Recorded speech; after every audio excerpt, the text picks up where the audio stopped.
My life really began as an actor when I was 9.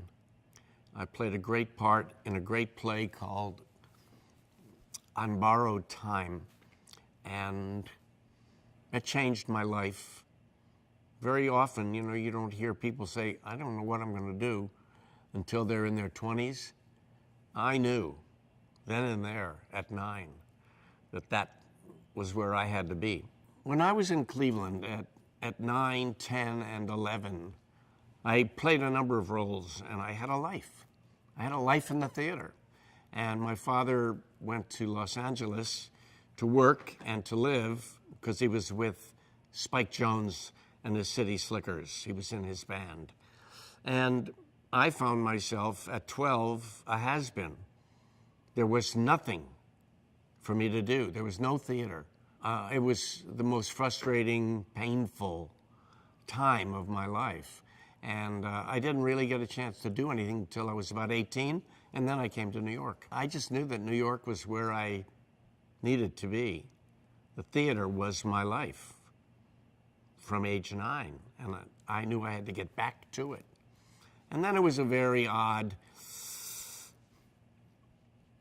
trip to the theater for me because somehow I was found singing and dancing somewhere, and the next thing I knew I was on television and I was a song and dance man. I wasn't an actor. And there was a real difference in people's minds.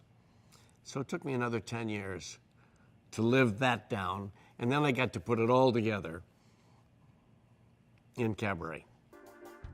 And clearly Cabaret was a role of a lifetime that I was allowed to create. I had previously replaced people and was the second actor to play a number of roles. But this is the one that I was able to put my stamp on. I get depressed if I can't figure out how to play a role, and it usually takes me a long time. And very often, the roles that I'm offered, I say, why? That's not for me. And they turn out to be for me. And that was the case somewhat with the emcee and with Amos in Chicago, Mr. Cellophane, and my recent effort, Anything Goes. I played this gangster, Moonface Martin. I said, what? No, that's not. Let me read it. No, I don't see myself in that. Kathleen Marshall, the director, called me and said, you will love doing this. I said, no, I don't see it. I don't know how to do it.